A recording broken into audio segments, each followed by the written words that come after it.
Hi there, Libras. Welcome to your weekly tarot reading. Before we go any further, I just want to wish you all a very happy birthday for those of you who are celebrating this week. And the overall message that I'm feeling across both of these spreads for this week is, a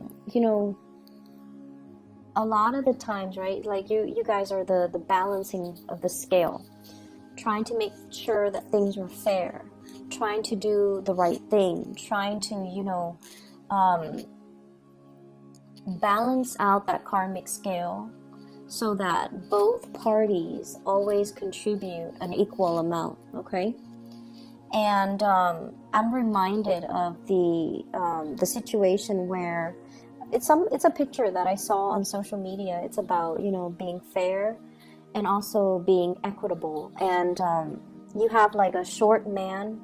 He's standing on two crates, and he can barely still, because he's so short, even though he's standing on two crates, he can't look over the fence and see the soccer match. Whereas you have another really tall man, and he's also given the same amount of crates to stand on. So he has two crates. And so he's towering over this fence, and he's looking at the soccer match. Whereas the shorter man, they're both given two crates. So yes, it is fair, right? It's equitable because they're getting the same amount of crates. But one person is born kind of well endowed. They're tall and they're able to look over that fence. Whereas other people are not as fortunate and they're born a lot shorter. They're disadvantaged. And that's just, a simple analogy. But what I feel is that message is what I'm seeing in the spread here, where it's like fairness needs to be also context specific. Not everything in life needs to be calibrated, nickel and dime, and balanced out, and equal give and take. When one partner is kind of low, at a low point in their life, we have to step up. If we love them, if we want the relationship to survive, we need to step up. And, who knows how long they're going to be down for. But we need to do the right thing because we love the person and because we cherish the relationship.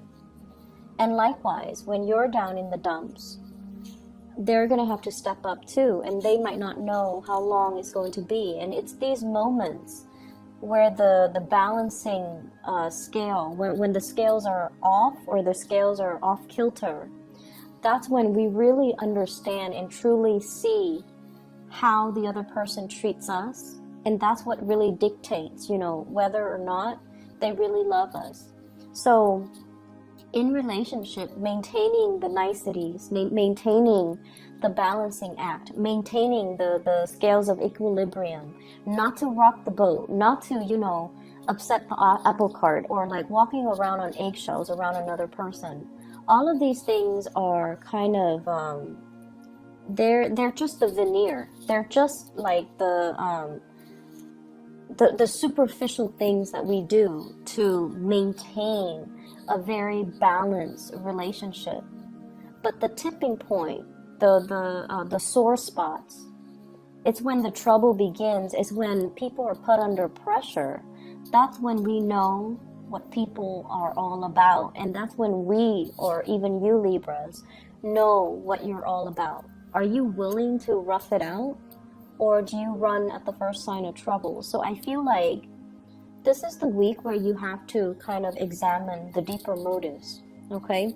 And your deeper intentions. And this is the week where you're going to have to kind of look at yourself in a way that you might not have had the courage to do before. And I feel like a lot of the courage stems from the fact that you want to maintain the peace. You're not a conflictual type of a person, but it's when you're put under pressure, opposition, that's when you really know who you are. So I feel like I'm inclined to say, do you really know who you are? Do you really know who you're dealing with? Do you really know who your partner is? Do you know what they're capable of? Do you know and understand the people around you who's really there for you when the going gets rough, when you're put under pressure? Who is able to come to your defense, who is able to stick with you through thick and thin. These are the things that you need to, or these are the things and the people that you need to treasure and to value.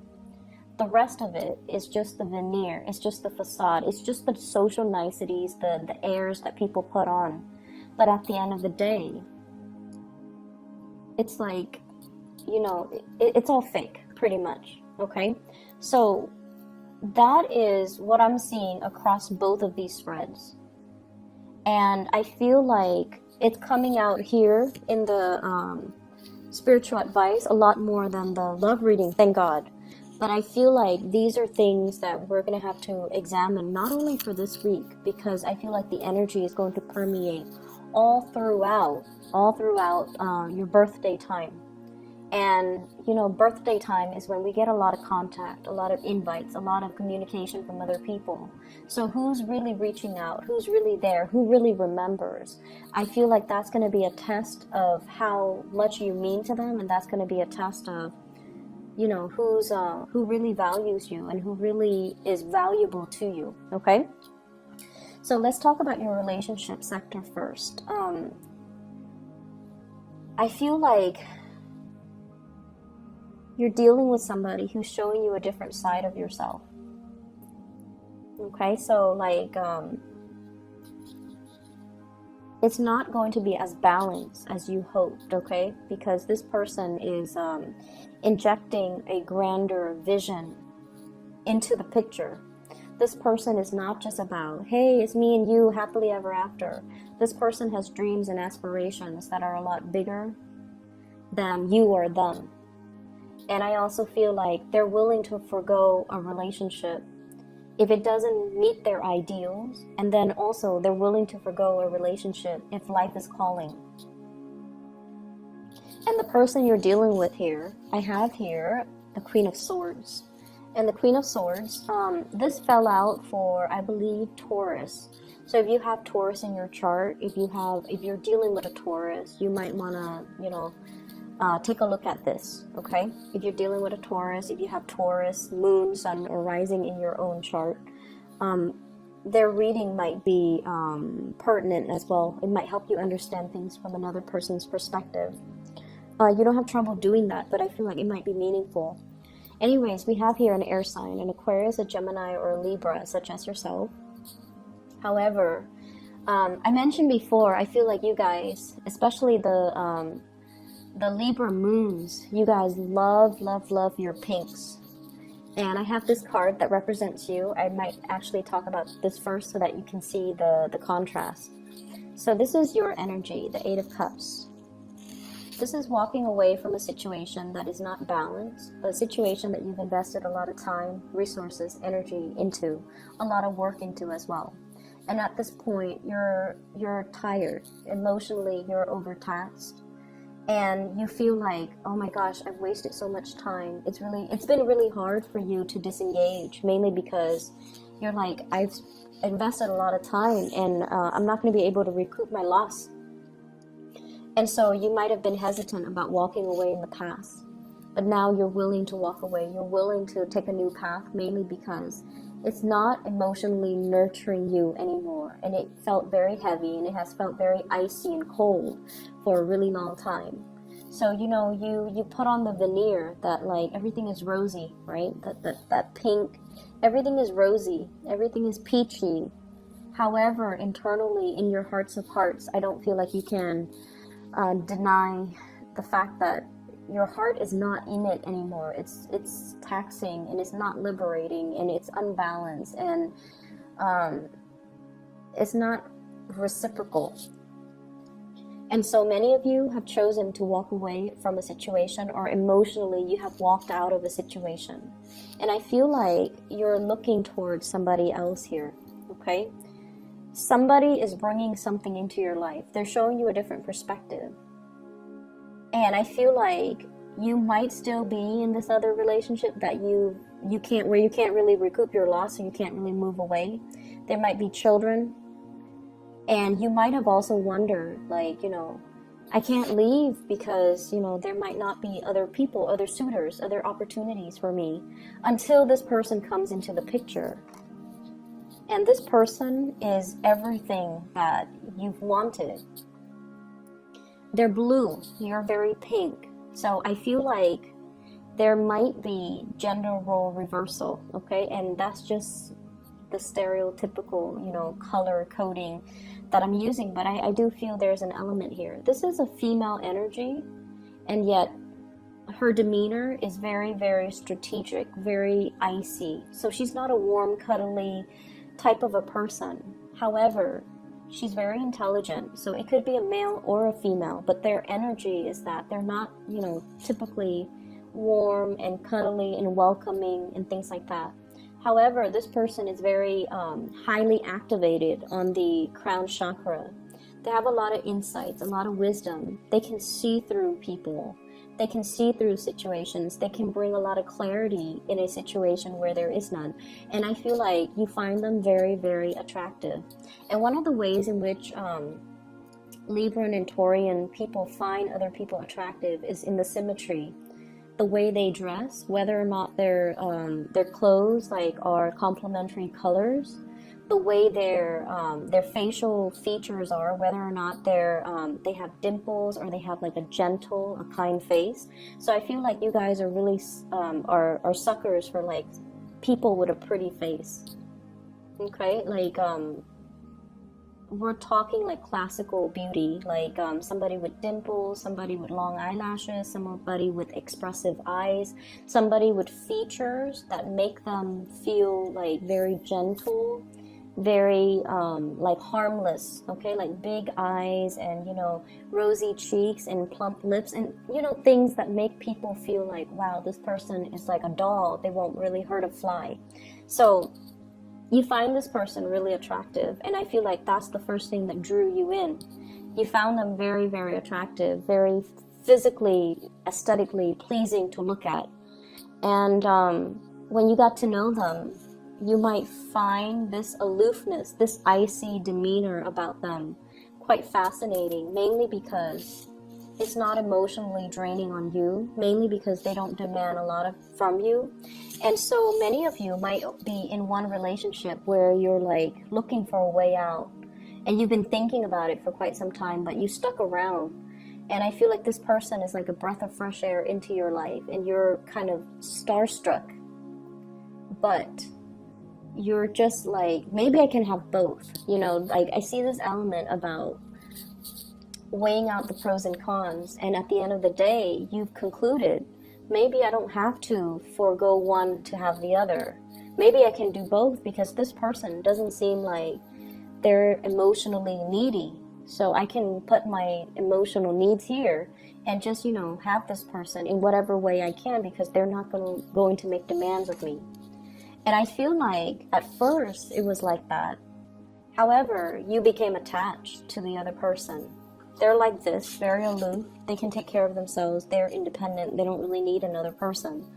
But I feel like what you started developing was the Two of Cups. This is a friendship. This is like a very deep spiritual bond between you and another person. This is like two people who are very like-minded. The communication flows really, really well between the two people. It's the foundation of friendship, and it allowed the two of you to approach one another in a very honest, in a very like unguarded type of a manner. And I feel like you have developed feelings for this person. You didn't think it was going to happen like that. You thought, you know, you could handle the disconnection, I guess. But then the other person draws you in, and then you end up with this Two of Cups phase where you feel like this person is my kindred soul. They really, really, really get me. And I feel like the trouble is right now, this is a really beautiful card, but I feel like the person that you're dealing with, you might not be physically intimate with them. There might be an emotional affair. There might be, you know, if you're in another relationship, there might be an emotional affair. I don't see a lot of things here that indicate, well, I definitely see attraction. And I feel like a very strong soul connection and a spiritual connection. I don't see like, you know, that sexual attraction, the I can't live without you type of attraction, like that carnal desire. because I feel like nothing has been consummated yet. There's an emotional connection. There's an emotional affair if you're in another relationship. There's a deep emotional bond. But where the person is that they're very moral. They will not stray from their morality, okay? So like, I feel like it's somebody that's, you know, kind of like no sex before marriage, okay? So it could play out in that way. Or I can't be with you if you're married to somebody else. Or I can't be with someone I don't love. Or they could just be like, they could be waiting as well for you to finish up things from your end, whatever that means, before they can get involved with you. But if they want to get involved with you, I feel like it's going to have to be all or nothing, because this person wouldn't want any less. They want all of you or none of you. Okay? So that's where you're at with this person right here. And this person, they're linked up with the star and the world. So you're dealing with someone who might be very, very popular. They might have fame and some type of, they might have fame, they might be a world traveler, there might be an element of people coming from different countries, somebody that travels a lot, or somebody that belongs to a different world. Like, they're just, you know, culturally different from you. And the star in the world basically means they are waiting on a higher calling. They're waiting for their life to begin. They're waiting for opportunities to travel. They're waiting for opportunities to kind of move away, pursue their life, or allow their lives to start. So I feel like at a moment's notice, they're going to be on their way out. They're going to be seeking other opportunities. So there's somebody here that you definitely have a very strong connection with, but it seems like you're tied up in something else. You're not able to give them whatever it is that they want, or whatever it is that you want from them, to solidify a really strong relationship. And the feelings are definitely mutual. You know, with this Two of Cups, it's a soulmate connection. It's a very strong spiritual bond. But I feel like if you don't recognize it for what it is, it's gonna slip away. And soulmate connections, they come in they're not rare per se, but I feel like there's a time and a place for it. And the soulmate connection can also run its course too. There's a time and a place for that as well. So if you're not quick on the uptake and recognize this situation for its rarity and for, you know, how powerful it is, I feel like it's going to slip you by, because the other person, they're going to be drifting away, okay? This is the escape here. Things coming to a culmination, things coming, it's like coming full circle and coming to an end, closing out of a cycle, mainly because we've have healed up from the past. For others of you, it could be, you know, just the fact that you're with a new person now that really gets you, that you feel is your kindred soul, and you're very, very happy. The person has helped you done a lot of healing on yourself, and I feel like the cycle of you feeling, we have here the Eight of Cups and the Two of Cups, and altogether it adds up to 10, which is the completion stage. You have somebody, you've been feeling empty and taken for granted for a really long time, and then you meet this person who's like a kindred soul. They're fair. They are just. They want to do the right thing. And I feel like it's really refreshing when we meet somebody who has the same values as us, all right? And so they're completing you, and they're going to help you kind of like continue that next phase of your journey. So if you didn't believe in, you know, morality, if you didn't believe that people were selfless, that people are incapable of, you know, doing the right thing, I feel like you're meeting somebody. You might have met somebody already, or for this week at least, you're meeting with somebody that has these high ideals and aspirations and dreams and goals and sense of morality and that moral compass, and also the same values that you espouse. And as a result of it, it's going to feel like, wow, this person gets me. This is what I've been missing all along. And it took this person to come into the picture for me to believe in it again. And for me to feel like I'm normal. I'm not the weird one. Just because everyone around me, you know, lost faith in it. So I feel like someone is giving you a lot of inspiration, and they're kind of like that star in a very dark night. You know, you're going through a period of a lot of immense self-doubt. Am I in the right place? Am I where I'm meant to be? Am I following the right path? Am I doing the right thing? And then this person is showing you, yes, you're on the right path. Yes, you're doing the right thing because I believe in the same things. So you're meeting a very strong soulmate. And it's a beautiful relationship. Recognize it for what it is and really cherish it, okay? And proactively go after it, because I don't feel like they're going to stay around. If you're not making your intentions known, you know, they might not linger around forever. And then when you decide to do it, Libras, it might be too late, because you tend to straddle the fence, and, you know, you're not as decisive as other signs, okay? Other areas of your life. Once again, I feel that energy, the veneer, okay, keeping scores and things like that. So I have this element here. This is a workplace attraction. I have the Seven of Pentacles. This is like two people working towards a common goal, a common purpose. And usually I think of this as, you know, I'm staying a little bit extra at work, mainly because there is an office attraction or something that is hidden. Okay, not so much like a clandestine affair, that would be more the Seven of Swords, but more like, I really admire and appreciate this person. I want to get to know them better. But we have like work that needs to be done, but there's that, you know, every once in a while they cross my path, there's that attraction. So I definitely see you feeling this for somebody, and it might make the work environment a lot more dynamic, a lot more fun. I also feel like there might be interference in the work environment as well. This is a card about training, consulting, and too many people involved in a situation, too many cooks in the kitchen.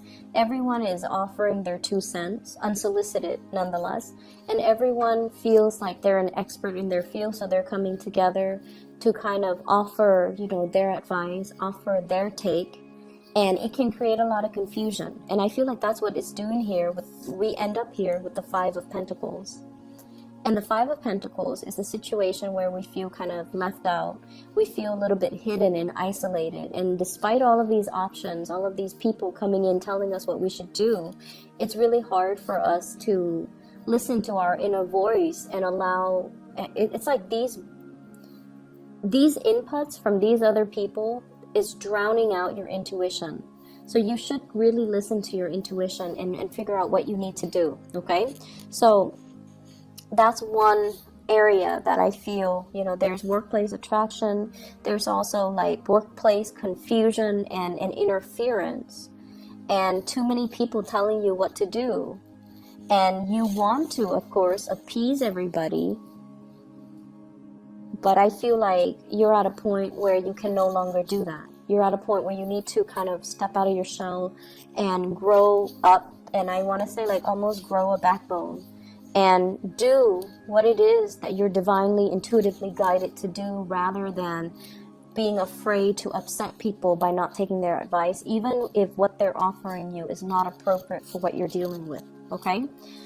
For those of you who are feeling a little bit down and out, if you have recently, I see a divorce situation here as well. We have the Justice card as well as the Four of Wands. This is like paying alimony, paying child support, ending a relationship, having to deal with the legal aftermath of a failed relationship. If you are dealing with that as well, I feel like financially things might be halved, okay? So financially, if you have had a lot of financial blessings, so if you're like, you know, if you were married and there were two incomes, now we're going in half. And I feel like you're going to start to feel the financial pinch, okay? And then if you've had to, you know, take care of the kids or the wife or the husband or whatever the situation is, there's now child support and alimony that's going to have to be had, and there's going to be that financial pinch as well. So I feel like for some of you, the financial picture is not looking too great. And I also feel as if I feel like for those of you who are dealing with, you know, divorces and separation and child support and alimony, you have to kind of go to court and sort out, like, either agree to like redraw or renew or renegotiate your alimony or child support payments. And then for others of you, I feel like you're doing really well at work. You might be in the legal profession. You might have met somebody that you're married to in the legal profession. You might now be meeting somebody in the legal profession, and you guys really hit it off. And I feel like, you know, it's a really great career for you to stay in. You're consulting, or other people are consulting you, and so you're doing a lot of training in that arena. But I definitely feel like there is this sense of meeting somebody that you really, really love on a soul level. You recognize each other. It's like upon the first time that you meet, you understand this sense of your soul recognizes one another. Okay, I'm gonna leave it at that for you, Libras. Take care of yourself, and I'll be back next week. Okay, happy birthday to those who are celebrating. Okay, and I'll see you next week. Bye bye.